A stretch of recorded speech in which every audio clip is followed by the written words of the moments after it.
ada, karena kan aku udah dari tahun 2018 aku lebaran tuh di Singapura sama Aisyah. Jadi em, kita biasanya udah terbiasa dari tahun 2019 ya, karena 2018 itu kita kesananya itu Aisyah tuh kita baru pindah, jadi Aisyah masih sakit, awal sakit, dan kita kesananya itu pas lagi momennya lagi mau lebaran. Jadi pada saat lebaran itu, waktu itu aku inget banget yang nggak akan pernah lupa aku sampai sekarang, itu adalah momen lebaran pertama kita di Singapura. Waktu itu Aisyah masih baru sakit, baru didiagnosa gitu ya. Jadi lebaran proper kita itu 2019 dimulainya di Singapura, dan yang kita lakukan adalah biasanya mencoba semaksimal mungkin membawa masakan khas Indonesia saat lebaran. Tapi ya kalau di Singapura kan ya keterbatasan ya, nggak seperti di sini, berarti maksudnya harus ngolah sendiri, harus masak sendiri. Kalau di ya nggak bisa semewah kalau di Indonesia pasti. Yang penting karena di sana juga banyak umat Muslim yang ada di Singapura, jadi kita nyari ketupat pun ada yang langsung udah tinggal direbus aja udah jadi gitu ya. Terus apa namanya, masakannya ya cari yang kira-kira Aisyah bisa makan lah, opor, terus biasanya apalagi ya, pokoknya yang nggak terlalu susah-susah karena kan masak sendiri. Itu juga pakai bumbu jadi gitu Pak, cuma itu doang. Kalau menu buka puasa dan sahurnya Kak Dena tuh apa sih biasanya?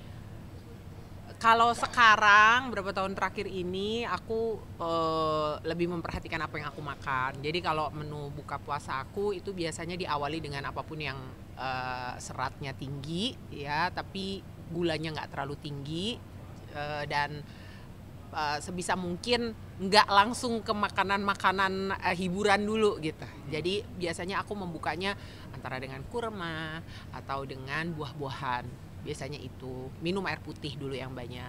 Setelah udah buah-buahan, kurma, barulah alpukat biasanya. Terus nunggu sebentar baru mulai masuk ke makanan utama. Nah, makanan utama ini biasanya aku memilih makanan-makanan yang aku butuhin secara benefitnya paling bagus buat tubuhku dulu. Yang paling aku butuhin protein, serat, itu dulu yang aku makan, karbohidrat yang bagus. Nanti baru kalau masih ada ruang nih perutnya, barulah aku makan makanan-makanan hiburan seperti misalnya apalah, gorengan lah dikit-dikit, atau mungkin es-esan lah yang manis-manis yang kayak gitu. Tapi aku karena suka sekali es-esan, aku sampai punya resep sendiri untuk bikin es-esan yang lebih versi lebih sehat gitu. Kalau sahur biasanya aku silakan. Kalau sahur aku biasanya tuh makannya lebih ke putih telur rebus, selalu putih telur rebus sama dengan menu sarapan aku. Jadi putih telur rebus, ubi ungu yang di steam, sayur, ada sayur biasanya, dan alpukat juga ada buah.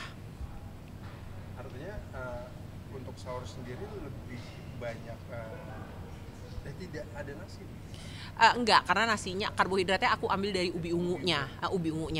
Jadi aku justru berusaha di bulan Ramadan ini, walaupun aku tahu godaan makanan hiburannya banyak banget, tapi aku mengupayakan paling tidak sebelum masuk ke acara hiburan, paling enggak kita makan dulu apa-apa yang badan tubuh itu butuhkan. Karena kan biar gimana pun kita melakukan puasa, berarti pada saat kita berbuka lagi nggak puasa, berarti itu saatnya dimana badan kita tuh kita kasih yang baik-baik gitu, kalau menurut aku gitu. Tapi asupan sahur tadi apakah mencukupi atau bisa membuat Kak Dena melewati hari puasa? Alhamdulillah selama ini sih malah jadi enak, karena nggak ada aku berasanya jadi nggak lemes ya, jadi nggak lemes. Yang penting air putihnya tetap banyak. Terus aku nih kebetulan adalah pencinta kopi sekali. Nah mungkin itu yang agak PR buat aku. Yang lain-lain aku lebih bisa handle, tapi kalau kopi itu aku ya nggak tahu, kan katanya orang ada bilang kalau bisa tuh kopinya jangan diminum pas lagi sahur, misalnya minumnya pas lagi buka puasa aja atau apa yang kayak begitu gitu. Tapi aku tuh ngopi banget orangnya. Jadi yang perubahannya adalah, tantangannya buat aku adalah gimana caranya aku bisa ngatur kecintaan aku ngopi itu, tapi gimana caranya supaya nggak mengganggu puasaku juga gitu. Kak Dena nanti lebaran akan kapelan sama Aisyah? Biasanya kita selalu begitu ya. Aku berusaha mengupayakan karena kan kita udah berapa tahun ini Lebaran hanya kita-kita aja. Aku sama Aisyah, biasanya mungkin ada saudara satu di sana atau mungkin yang kebetulan kerja di sana. Jadi aku berusaha untuk, karena gini, buat kita, buat aku ya,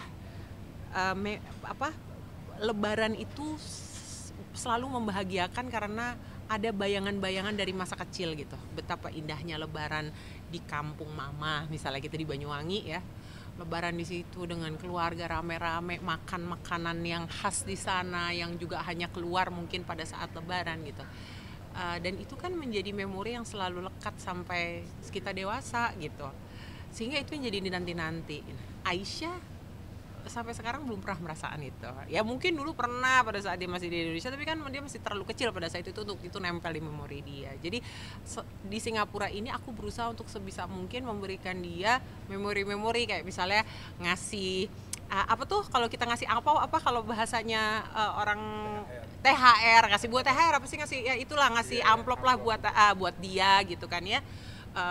Itu aku jadikan kebiasaan, maksudnya supaya dia ada memori-memori seperti itu. Juga dengan makanan-makanan khas Indonesia yang memang keluarnya umumnya pada saat Lebaran, itu aku berikan kepada dia kayak ketupat, opor, ayam dan segala macam itu, supaya dia ada memori bahwa oh ya, setiap Lebaran dia ada sesuatu yang dia tunggu-tunggu gitu. Oh, ini menjadi hari yang spesial, bulan Ramadan itu bulan yang spesial, bukan hanya dari sisi agamanya tapi juga dari hal-hal lain yang mengikutinya gitu. Karena menjalani bulan Ramadan dengan LDR sama Aisyah seperti apa? Sedih tapi ya mungkin kalau tahun ini tantangannya lebih kepada menjalani bulan Ramadan pertama tanpa mama. Itu mungkin yang lebih berat buat aku saat ini, aku rasain gitu. Dan jujur aja aku ternyata setelah ya mungkin sebulanan ya setelah mama nggak ada nih, masih belum 40 hari ya, masih sebulanan setelah mama nggak ada, aku tuh masih ngerasa kehilangan banget gitu. Dan untuk menjalani yang namanya Ramadan tanpa mamah itu kayak di malam pertama kemarin, masuk ke bulan Ramadan, malam pertama tarawih itu berat banget ternyata buat aku sampai lewat tengah malam tuh aku nangis sendiri di kamar gitu karena ingat sama mama, kangen, rindu, kehilangan, dan kayak ngomong gini aja mau nangis. Jadi kayak rindu banget sama dia dan merindukan dan merasa kehilangan sekali gitu bahwa di bulan Ramadan ini apalagi mama belum 40 hari lalu kan pergi gitu. Jadi sedihnya berasa banget. Apa yang paling merindukan atau kebiasaan Ramadan apa sih yang melekat banget sama kebiasaan Ramadan mama maksudnya? Aku selalu merasa bahwa mama itu adalah kunciku untuk segala-galanya, segala kebaikan, segala ridho Allah, keberkahan itu tuh kunciku ada di mama. Aku selalu merasa seperti itu. Jadi di bulan-bulan yang dimana di sini kita tuh boleh minta sebanyak-banyaknya, boleh minta ampun sebanyak-banyaknya, boleh cari pahala sebanyak-banyaknya, dan emang segitu spesialnya. Salah satu yang paling aku jadi andalanku adalah semua yang aku lakukan untuk ibuku, dan apa yang ibuku lakukan untukku. Yang ibuku lakukan untukku tuh apa? Aku minta beliau tuh selalu doain aku, khususnya di bulan Ramadan ini. Selalu gitu, Ma, ini mumpung lagi bulan puasa, lagi Ramadan, tolong ya doain aku. Aku minta selalu, aku nodong dia terus dalam tanda kutip ya. Ayo setiap hari aku ingetin, doain aku ya, udah doain aku belum, doain aku ya, jangan lupa ya gitu. Karena aku tahu banget setiap apapun yang terjadi di hidupku, semua pertolongan Allah yang datang kepadaku itu gak lepas dari doanya beliau gitu. Dan mamaku tuh adalah orang yang malamnya tidak pernah tidur. Tidak pernah tidur. Berapa tahun belakangan ini dia tidak pernah tidur, hanya untuk mendoakan anak-anaknya. Dan aku selalu bilang sama mama, anak mama kan ada 4, tapi kan yang perempuan cuma aku. Jadi aku minta mama doain aku harus lebih banyak dari mama doain adik-adik aku. Aku bilang gitu. Bercanda sih, aku bilang bercanda sebetulnya, tapi ya ada seriusnya juga sebenarnya. Aku emang kepengen, iyalah, siapa kita kan anak kepengen pasti didoakan sebanyak-banyaknya sama ibu gitu. Dan mama selalu bilang itu, iya, mama selalu doain kamu lebih banyak, pokoknya lebih kuat, lebih banyak, lebih sering mama doakan kamu. Hal-hal yang seperti itu yang yang membuat aku pada saat masuk ke bulan Ramadan ini langsung kayak aduh, udah nggak ada lagi orang yang yang kunciku ini, jimatku ini udah nggak ada gitu. Jadi sedih banget. Yang mungkin ada masakan atau sesuatu dari mama yang juga dirindukan sih Kak, kayak mungkin kebiasaan dia di Ramadan itu seperti apa? Kalau dia Ramadan itu biasanya emang beberapa tahun belakangan ini pun selalu di Banyuwangi. Lebaran pun selalu di Banyuwangi. Aku pun selalu di Singapura gitu. Tapi kalau aku ingat-ingat zaman dulu, zamannya aku masih suka datang ke Banyuwangi setiap kali Lebaran gitu ya. Hal yang paling menyenangkan tuh karena mama tuh kan orangnya suka makan, sama kayak aku suka makan, dan kita berdua sama-sama pencinta makanan dan masakan khas Banyuwangi. Jadi kalau pas lagi aku ada di situ dan momen itu lagi momen Lebaran, momen Idul Fitri,